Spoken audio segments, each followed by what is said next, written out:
오해령 씨가 쓰신 당신이 없는 인생은 빈 그물이오니라는 책이 있습니다.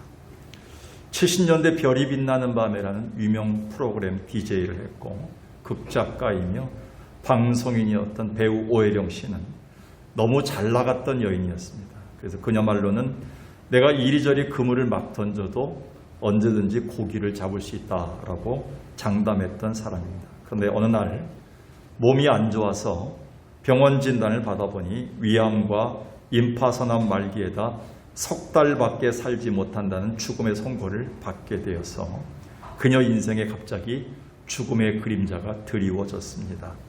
그날부터 그녀는 달력에 빨간 줄을 그어가면서 남은 날들을 세어가는 것밖에는 할 일이 없었습니다. 그런데 어떤 분이 보낸 백합 쉰송이를 받게 되고 또 그 안에 적혀있는 희망을 버리지 마세요라는 메모지를 보는 순간 너무 고마운 나머지 그 백합꽃에 머리를 묻은 채 흐느껴 울다가 그만 혼절하고 말았습니다. 그때 누군가 그녀의 목덜미를 강하게 잡아당기는 것을 느꼈는데 그녀는 주님이 날 찾아오셨구나. 지금 붙드시는구나. 그거를 확신했다고 합니다.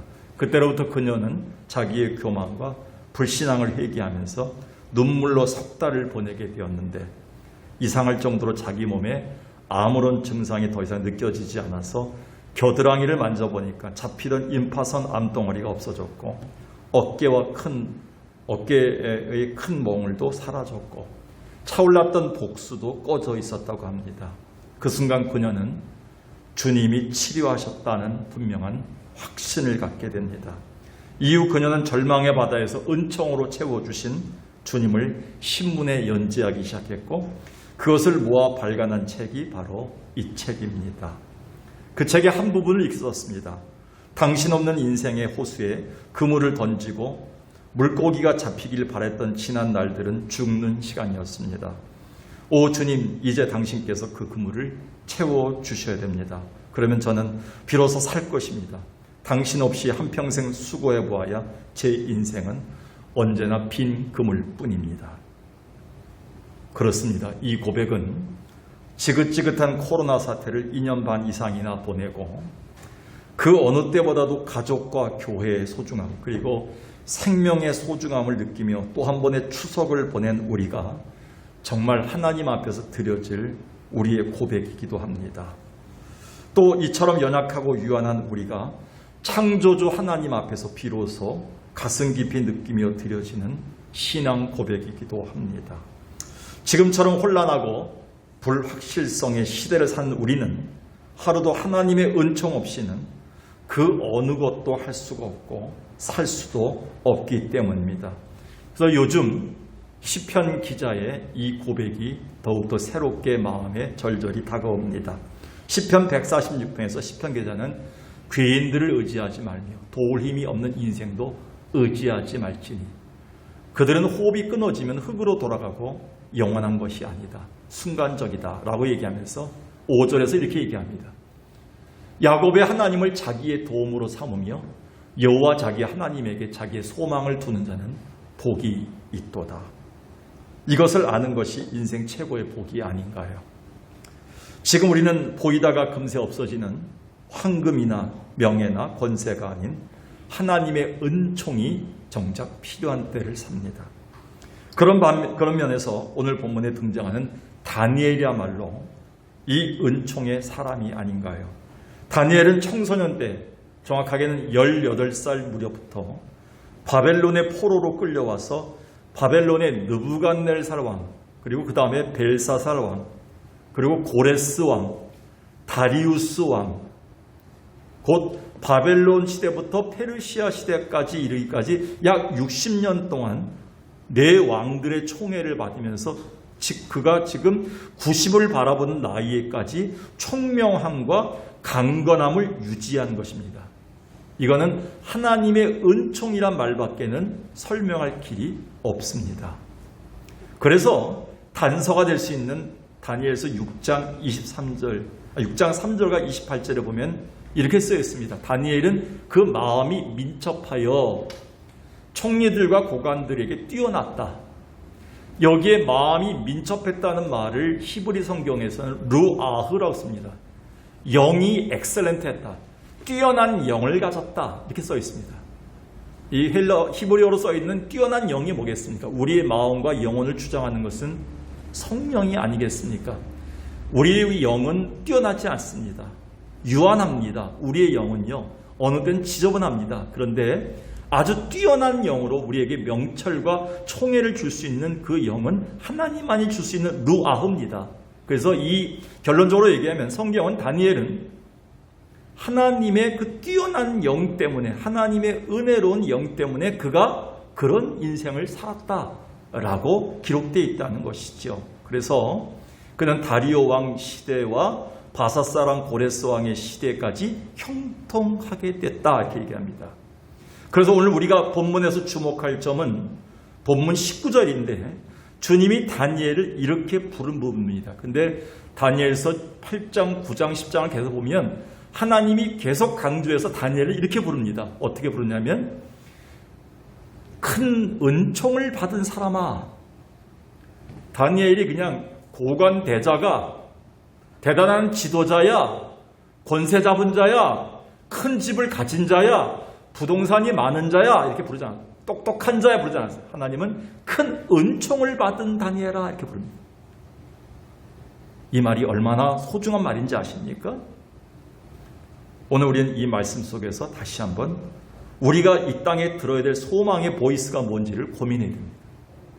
오늘 우리가 들을 소망의 그 음성은 무엇일까요? 하나님이 여러분을 부를 때 아침마다 큰 은총을 받은 딸아 라고 부른다면 얼마나 기쁠까요? 그걸 사모하면서 오늘 우리는 추석을 지나면서 이 본문 말씀을 마음속에 새게 됩니다. 그렇다면 오늘 우리에게 있어서 무엇보다 주의 은총이 필요한 이유는 무엇일까요? 그것은 연약한 인간이 가진 두려움 때문입니다. 19절을 다시 보겠습니다. 이르되 큰 은총을 받은 사람이여 다음에 두려워하지 말라 이렇게 얘기했어요. 사실 이 말은 이미 앞에 8장 9장에서 나타났던 가브리엘 천사의 말이지만 오히려 분명한 것은 구약시대에도 섭리하시는 인간의 모습으로 나타나신 인자로서의 예수 그리스도가 하신 말씀이시죠. 곧 주님은 최악의 상황에 처한 다니엘에게 무엇보다도 두려워하지 말라 하십니다. 이 말은 앞서 힛데겔 강가에 엎드려 있던 다니엘에게 연거푸 독려하셨던 말입니다. 10장 12절 앞을 보니까 그가 내게 이르되 다니엘아 두려워하지 말라 이렇게 얘기합니다. 하나님이 누차 다니엘에게 다니엘아 두려워하지 말라 하면서 오늘 본문에서는 은총을 받은 사람이라면 두려워하지 말라 이렇게 더 붙입니다. 민족과 자신의 불투명한 미래 앞에서 안절부절하며 불안해하는 다니엘에게 하나님의 큰 은총을 이미 받은 내가 두려워할 필요가 없다라고 하신 겁니다. 이것은 인자 예수 그리스도가 공생의 마지막에 우리에게 선포한 말씀이기도 한데 죽음의 권세를 이기고 부활하신 주님이 우리에게 최고의 은총이기 때문에 이렇게 말씀하신 겁니다. 요한복음 20장 19절에 보니까 제자들이 두려워해서 문을 닫고 있는데 부활하신 예수님께서 그들에게 나타나시면서 하신 말씀이 너에게 평강이 있을지어다.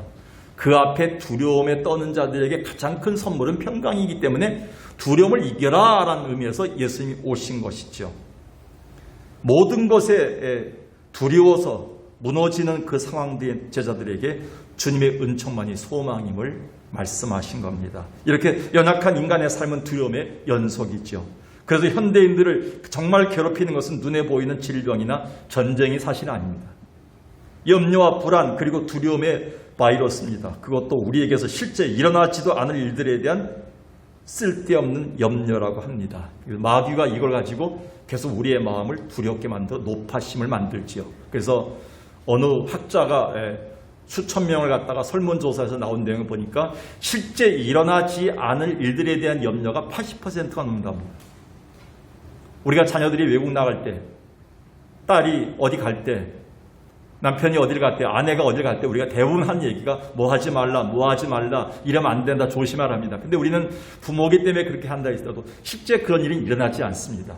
80% 이상이 우리가 쓸데없는 일어나지 않을 것들에 대한 염려로 두려움을 자극하는 말들을 많이 하게 된다는 것이죠.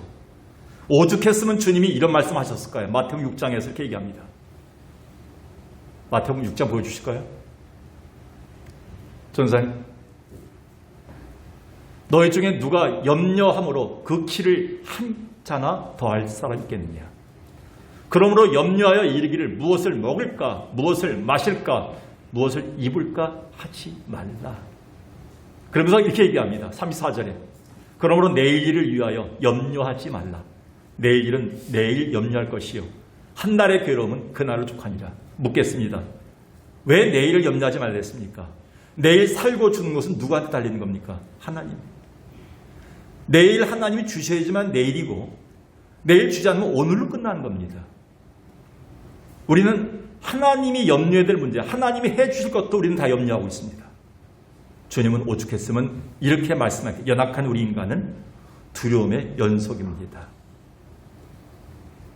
그래서 어떤 책인가 보니까요, 우리에겐 좋은 소식과 나쁜 소식이 교차된다고 합니다. 우스운 얘기지만 잘 들으세요. 아이가 처음으로 상을 타가지고 왔답니다. 좋은 소식입니까? 나쁜 소식입니까? 좋은 소식이죠. 여러분 안 좋습니까? 손주가 상 타고 왔는데. 근데 그 다음 날 옆에 영희 엄마, 누구 할머니 보니까 다 손주가 상 타고 왔다고 다 얘기하는 거예요. 교장 선생님이 애들이 이뻐서 다 상을 줬다는 거예요. 좋은 소식입니까? 나쁜 소식입니까? 나쁜 소식은 아니고 좀 찜찜한 소식입니다. 괜히 자랑했는데 다 받은 거예요. 상을 갖다가. 웃자고 한 얘기지만 이렇게 우리 인생사는 다 이런 소식들로 날마다 좋은 소식, 나쁜 소식, 찜찜한 소식, 환장할 소식들로 우리는 교차되고 있다는 것이지요. 그런데 하나님은 이런 여러 소식들로 맘졸이며 두려움에 노출된 우리를 너무나 잘 알고 계십니다. 그래서 이렇게 힘든 코로나 시국에도 이 은총을 약속하고 계신 겁니다. 그래서 히브리서 4장 16절에 보니까 그러므로 우리는 긍휼하심을 받고 때를 따라 돕는 은혜를 얻기 위하여 은혜의 보호자 앞에 담대히 나갈 것이니라. 물론 본문에서 히브리 기자가 구약 성전에 있었던 지성소에 1년에 한 번씩 대제사장만 들어갈 수 있는 쉬은 자에 들어갈 때 이 모습을 얘기한 것이지만 예수 그리스도가 이 길을 열어놓으셨기 때문에 우리는 때를 따라 돕는 은혜, 은총을 얻기 위해서 늘 하나님 앞에 나갈 수 있는 힘을 얻었다는 겁니다. 하나님 오늘도 우리에게 두려움의 문제를 해결하고 우리에게서 하나님의 귀한 은총을 덧입기를 위해서 때를 따라 돕는 은혜를 위해서 성전에 부르신 줄로 믿습니다. 하나님 앞에 보이지 않는 성전인 교회, 그리고 하나님의 공동체에 하나님을 부르신 이유는 때를 따라 돕는 은혜입니다. 그래서 이 예배 중에 또 말씀과 기도 중에 연약한 우리를 만지시고 하나님의 은총으로 덮습니다. 사도 바울은 이렇게 표현했습니다. 고린도서 6장 2절 10절에서 내가 은혜 베풀 때 너희에게 듣고 구원의 날에 너를 도왔다 하였으니 보라 지금은 무슨 날? 은혜 받을 때입니다. 그래서 10절에 보니까 우리는 좀 근심하는 것 같고 가난한 자 같고 힘든 것 같지만 결국 우리가 기뻐하고 부요하고 우리는 모든 것을 가진 것이다. 왜? 하나님의 은혜가 와 있기 때문에 두려워할 이유가 없다. 이렇게 얘기합니다. 여러분 아주 강한 자들인가요? 여러분 아무 도움 없이도 잘 살 수 있는 자들인가요? 그렇지 않을 것입니다. 하나님은 우리의 연약함과 우리가 두려움의 상황 앞에서 쩔쩔매는 것을 다 보고 알고 계십니다.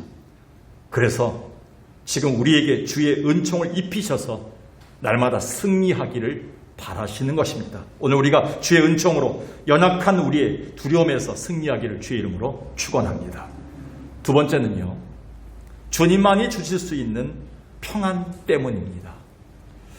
19절을 다시 보겠습니다. 이르되 큰 은총을 받은 사람이여 두려워하지 말라. 이렇게 소극적으로 말씀하신 다음에 적극적으로 평안하라. 두 번째. 우리가 누려야 될 삶 첫 번째가 평안하라 이렇게 했어요. 주님은 다니엘에게 큰 은총을 받은 자답게 이제부터 평안하라고 말씀하십니다. 두려움을 넘어서는 자가 아닌 적극적으로 주님 주신 평안을 누리는 자가 되라고 말씀하신 겁니다. 그런데 정작 다니엘이 처한 상황은 그리 만만치가 않았습니다. 1절과 2절을 다시 보겠습니다. 배경을 보니까 바사왕 고레스 제3년에 한 일이 벨드사살에게 이름한 다니엘에게 나타났는데 그 일이 참된 이 곧 큰 전쟁에 관한 것이니라. 다니엘이 그 일을 분명히 알았고 그 환상을 깨달으니라. 물론 페르시아의 임할 전쟁, 그리고 온갖 사방의 열방을 통한 전쟁들로 인해서 나라가 힘들게 되겠고 어려움에 처할 것에 대한 내용들이었지만 영적으로는 나중에 미가엘뿐이 없다. 미가엘만이 승리할 수 있다. 미가엘은 천사 아니겠습니까? 싸운 영적인 전쟁까지 포함하고 있습니다. 다시 말해서 세상 전쟁으로 인한, 그리고 거기에 닥쳐올 하나님 나라 백성들, 포로로 잡힌 이스라엘 백성들의 그 어려움과 괴로움과 영적, 심적인 전쟁들까지를 포함하고 있습니다. 얼마나 다니엘이 환상을 보면서 마음의 괴로움과 불안에 쌓였겠습니까? 지금 다니엘은 여러 상황들로 평안을 잃은 상태였다는 것입니다. 지금 현재 이곳의 이스라엘의 다음 세대들조차 조국의 미래나 또 회복에 관심조차 없고 세상 문에 빠져 있는 걸 보면서, 미래조차 없는 걸 보면서 다니엘은 더 괴로워했던 것입니다. 그것은 지금 우리가 처한 상황과 별반 다름이 없죠. 환율 상승과 고물가, 전쟁의 위험과 세속 문화의 범람, 그 무엇보다도 예측할 수 없는 코로나 시국은 우리 모두를 불안으로 몰고 갑니다.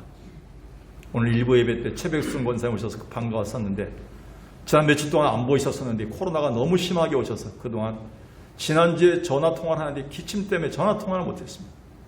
이런 분들이 한두 번이겠습니까? 우리 김득수 장로님도 4차 백신 이후에 계속 몇 달 동안 저렇게 많이 아프셨다, 많이 회복되셨는데요. 많은 성도들이 이 후유증들과 어려움들로 한 번도 겪지 못했던 어려움들을 겪으면서 짧은 2년 동안에 그 독한 백신을 4번이나 맞으면서 우리가 지금 견뎌낸다는 건 인간의 힘으로는 안 되는 것이지요. 우리는 불안합니다. 늘 우리 가운데 평화를 잃어버렸습니다. 그동안. 그런데 우리는 분명해야 됩니다. 지금 우리에게 절실한 평안, 곧 평강은 우리의 생사화복을 주관하시는 창조주 하나님만이 주실 수 있는 평강이라는 것입니다.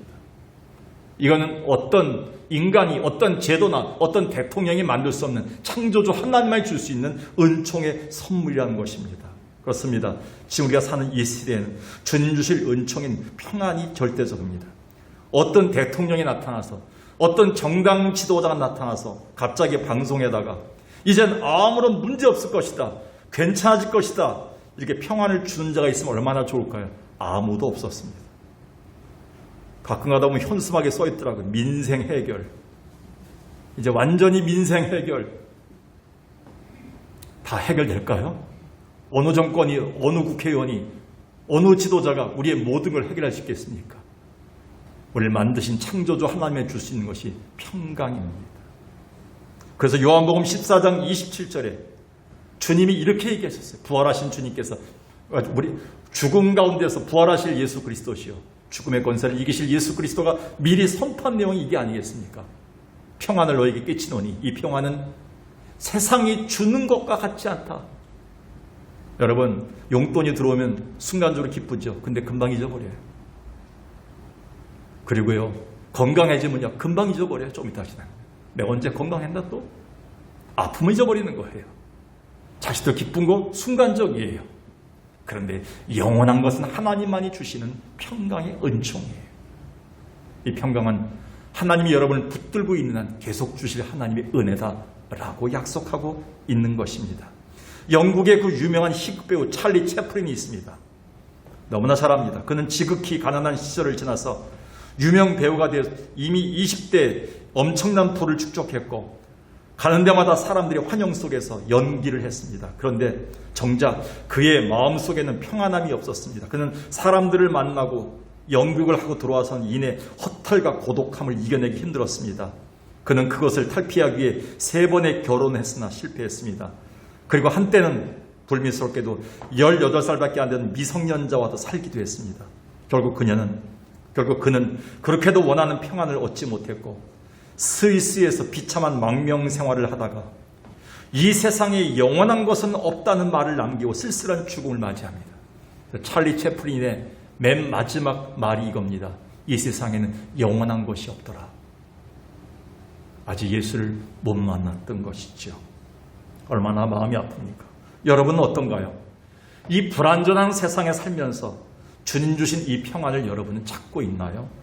누리고 있나요? 이 질문에 대한 우리의 대답은 오늘 분명해야 됩니다. 우리는 이 평안을 선물로 주신 하나님의 은총을 이미 받은 자들이기 때문에 그렇습니다.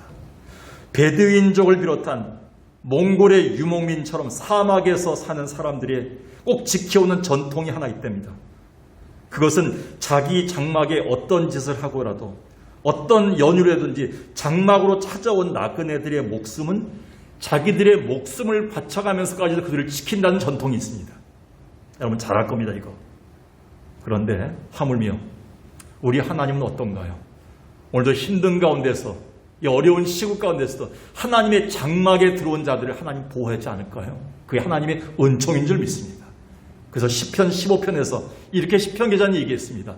여호와여, 주의 장막에 머물 자 누굽니까? 그때 여러분은 아멘, 제가 머물겠습니다라고 해야 됩니다. 그리고 주의 성산에 사는 자 누구인가? 제가 주님의 거룩한 산에 살겠습니다 라고 고백해야 됩니다. 힘들어도요, 어려워도 예배를 찾아야 되고요, 기도의 자리에 와야 되고요, 말씀이 선포된 자리, 은혜의 자리, 주의 은총을 덮는 자리에 우리는 엎드려 있어야 됩니다. 다니엘처럼.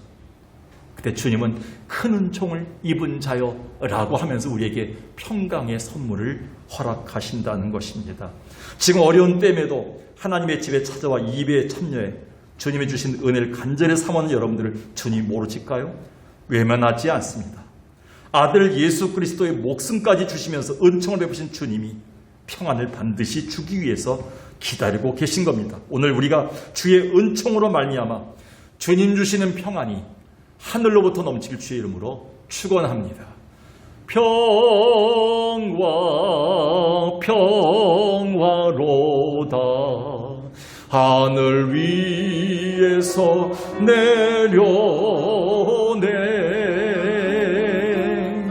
그 사랑의 물결이 영원토록 내 영혼을 덮어 4절만 부르겠습니다. 내 영혼의 깊이 깊은 그냥 1절만 부르세요. 맑은 가락이 올려나네 하늘 걱정가 언제나 흘러나와 내 영혼을 고이 쌓네. 이거는 주님만이 줄 수 있는 평안입니다. 세상에 줄 수 없습니다. 사람에 줄 수 없습니다. 이 평화를 사모했지만 주의 은총을 받은 자 될 수 있습니다. 내 영혼에 그 사랑의 물결이 영원토록 내 영혼을 덮으소서. 후렴만 다시 평화 평화로다 평화 평화로다 하늘 위에서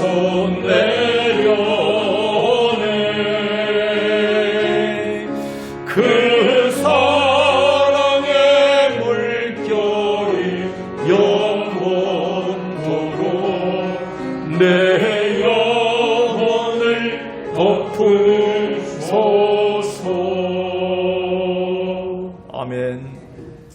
오늘 우리에게 주의 은총이 필요한 마지막 이유가 무엇이겠습니까? 연약한 우리를 일으키시는 강건함 때문입니다. 물론 여기서 말하는 강건함이란 지난주일 설교에서 말씀드렸던 것처럼 우리의 영과 육과 전 인격적인 강건함을 말합니다. 지금 사실 다니엘은 쇠약해질 대로 쇠약해졌고 마음이 상할 대로 상한 상태입니다. 이런 다니엘을 너무나 잘 알고 계시는 주님은 그를 친히 만지시며 은총을 입히셨고 이제부터는 강건하라 강건하라 라고 2번이나 반복하십니다. 18절 19절 보겠습니다. 또 사람의 모양 같은 것 하나가 나를 만지며 나를 강건하여 하여 이르되 큰 은총을 받은 사람이여 두려워하지 말고 평안하라 강건하라 강건하라. 그러면서 얘기합니다. 그가 이같이 내게 말하매 다니엘이 내가 곧 힘이 나서 이르되 내 주께서 나를 강건하게 하셨사오니 말씀하옵소서. 짧은 두 절 속에 가장 많이 강조된 단어는 강건하라. 하나님만이 줄 수 있는 그 강건함은, 전인격적인 건강함은 바로 주의 은총에 속하고 있다는 것입니다. 주님은 오늘도 마찬가지로 지금 이 예배와 경건 생활을 통해 우리의 영혼과 마음과 육신이 강건하기를 원하십니다. 이것은 또한 1세기 교회의 많은 고통에 직면한 그리스도인들을 향한 주님의 간절한 바람이셨기에 사도 요한은 이렇게 축복 기도했습니다. 요한 3서 2절에 보니까 사랑하는 자여, 내 영혼이 잘된 같이 내가 범사에 잘되고 강건하기를 내가 간구하노라. 이 구절을 교리적으로 풀면 안 되고요. 이 구절을 순차적으로 풀면 안 되고요. 그냥 전체적인 하나님의 축복으로 생각하면 됩니다. 우리가 하나님의 사랑하는 자라면 내 영혼에, 그리고 내 삶에, 그리고 내 몸에, 우리의 가족들에게 두루두루 균형 잡힌 하나님의 그 은총인 강건함이 있어야 되겠다라는 것을 축복해 주는 것입니다. 오늘 우리는 하나님만이 줄 수 있는 평강, 하나님 줄 수 있는 은혜, 이 모든 것이 바로 은총이다 얘기합니다. 여러분, 은총이란 말이 뭡니까? 은혜 은자를 쓰고요, 사랑받을 총을 씁니다. 그래서 하나님의 은혜와 하나님의 사랑받는 자의 그 모습이 바로 은총입니다. 오늘 우리는 그 은총을 사모하지 않으면 우리는 어디에서 평안을 얻고 어디에서 강건함을 유지할 수 있겠습니까? 요즘 근데 현대를 사는 그리스도인들의 건강이 말이 아닙니다. 모두 다 만나보면 지쳐있고 의욕이 없고 마치 주님이 계시지 않는 듯이 살고 있습니다. 다니엘이 당시 여러 근심과 염려로 그의 몸과 마음이 만신창이었던 것처럼 오늘날 마귀는 교회와 성도들을 여러 방법으로 무기력하게 만들고 병들게 하고 있습니다. 그런데 우리를 자기 육체적 건강을 위해서는 조깅도 하고 관리는 잘합니다. 그런데 정작 영혼과 마음의 강건을 위한 경건의 훈련은 무관심합니다. 그래서 바울은 이렇게 얘기했습니다. 디모데전서 4장 7, 8절, 귀에 솔깃하고 그냥 우리가 흥미로워지고 자꾸 가서 듣고 싶어하는 그런 것이 뭡니까? 망령되고 허탄한 신화들이에요. 교회도 말씀 빼놓고 예화만 얘기하고요, 재밌는 것만 얘기하고요, 웃기는 얘기만 얘기해도요 몇 시간 갈 수 있습니다. 근데 거기에 너무 인생을 쏟지 말고 우리 귀를 기울이지 말라는 겁니다. 마귀가 하는 짓은 그겁니다. 그런데 망령되고 허탄한 신화보다도 경건에 이르기를 내 자신을 연단하라. 육체의 연단은 약간의 유익이 있다. 한 몇십 년 사는 거, 60, 70년 살고 80년 살다 가는 썩어지는 몸에 그게 유익이 있는 게 육체적인 훈련입니다. 가서 연습도 조깅도 하고 운동도 합니다. 그런데 경건은 범사에 유익하니 금생과 내생이 영원 묵음까지 주님 나라 갈 때까지 이 경건의 훈련이 필요하다. 경건의 훈련이 뭡니까? 바울이 얘기한 것은 말씀에 전념하라 그랬어요. 창념하라 그랬어요. 말씀과 기도로 거룩해지라 그랬어요. 모든 상황에서 누리라 그랬어요. 그리고 하나님이 나와 함께 하심에 대한 하나님의 은혜에 대한 체험입니다. 하나님의 놀라운 사랑, 그 자비와 하나님의 주권을 인정한 성령 충만한 삶을 살아가는 것입니다. 이 훈련을 날마다 하는 것이 하나님의 은총을 끌어들이는 삶이다 라고 말하고 있는 것이죠. 따라서 다윗은 나라가 전염병과 우환에서 강건해지길 위해 이렇게 무릎 꿇고 기도했습니다. 시편 30편에 보니까 여호와 하나님이여, 내가 주께 부르짖음에 나를 고치셨나이다. 여호와께서 주께서 내 영혼을 스올에서 끌어내어 나를 살려주옵소서. 나를 무덤에 내려가지 않게 하옵소서. 인생의 무덤 같은, 스올 같은, 하데스 같은 곳이 있습니다. 인생의 지옥 같은 곳이 있습니다. 내 마음이 사는 게 아닌 게 있습니다. 그게 지옥입니다. 스올입니다. 다윗도 그런 사람이었어요. 근데 하나님이 날마다 다윗의 부르짖음과 경건의 훈련을 통해서, 성령 충만을 통해서 그의 영혼을 살리셨고 일으키셨어요. 그게 강건함이었어요. 오늘도 하나님이 강건함을 주셔야지만 그게 은혜입니다. 사랑하는 여러분, 명심하십시오. 우리의 전인격적인 강건함과 연약한 우리에게 능력을 주시는 것은 창조주 하나님만이 줄 수 있는 은총뿐입니다. 그렇기에 어느 때보다도 주의 은총으로 가장 역동적인 강건함을 유지했던 교회가 어디입니까? 1세기 초대교회였어요. 1세기 초대교회를 향해서 사도 바울은 마치 사령관처럼 이렇게 명령합니다. 사망아, 너의 승리가 어디 있느냐? 사망아, 내가 쏜 것이 어디냐? 감히 인간을 위협하는 두려운 존재인 죽음을 향해서 공격합니다. 이게 신앙이에요. 사망이 어딨느냐, 질병이 어딨느냐, 고통이 어딨느냐, 우리 가정을 괴롭히는 죽음의 권세가 어딨느냐, 공격해야 돼요. 그리고 우리 주 예수 그리스도 누굽니까? 은총입니다. 예수 그리스도의 은총으로 말미암아 우리에게 승리를 주신 하나님께 감사할 수밖에 없다. 58절 보겠습니다. 그러므로 내 사랑하는 형제들아, 견실하여 흔들리지 말고 항상 주의 일에 힘쓰는 자들이 되라. 이 어려운 때 오히려 하나님 앞에 힘쓰는 자가 되는 것은 뭐예요? 강건하기 때문에 가능한 거예요. 힘이 있기 때문에 가능한 거예요. 이 힘은 하나님이 줄 수밖에 없다는 것입니다. 그렇습니다. 이 병들고 황폐가는 이 세상에서 우리가 그 어느 때보다도 주의 은총을 입어야 하는 이유가 무엇입니까? 연약한 우리를 일으키시는 강건함 때문에 그렇습니다. 오늘 우리가 주의 은총으로 말미암아 연약한 여러분이 강건해지길 주의 이름으로 축원합니다. 말씀을 정리해 볼까요? 지금 우리가 사는 세상은 오혜령 씨가 고백한 것처럼 마치 빈 그물 같기도 합니다. 우리가 열심히 살았지만 인생길에 손에 잡히는 거, 그물을 보니 빈 그물입니다. 잡히는 게 없었습니다. 그걸 느낄 때입니다. 코로나를 거치면서 아까 장로님하고도 제 방에 잠깐 얘기했지만 이 코로나가 우리에게 준 어려움이 너무나 많아요. 너무 허망된 게 많아요. 우리의 성도들의 사랑, 교회 공동체, 청년부, 주일학교에서부터 장례식서부터 교회 모든 행사서부터 모두 허망해진 거예요. 빈 그물 같은 때가 많은 거예요. 이걸 어떻게 메꿀 수가 있겠습니까? 오늘 저야말로 하나님의 은총이 필요하다 그랬어요. 하나님, 우리가 오혜령 씨처럼 주님 없는, 주의 은총 없는 인생은, 교회는 빈 그물뿐입니다. 이 땅은 점점 불안과 두려움으로 병들어갑니다. 지금 우리가 주의 은총을 사모해야 됩니다. 그렇습니다. 지금 우리에게 주의 은총이 필요한 이유가 뭘까요? 세 가지 대답해 주세요. 아셔야 됩니다. 첫 번째 뭡니까? 연약한 우리의 뭐예요? 두려움 때문입니다. 두 번째 뭡니까? 주님만이 줄 수 있는 평안 때문입니다. 세 번째 뭡니까? 연약한 우리를 일으키시는 강건함 때문입니다. 이거는 주님이 하늘로부터 내려오신 은총만이 가능한 해결입니다. 기도하겠습니다. 이 시간에. 살아계신 아버지 하나님,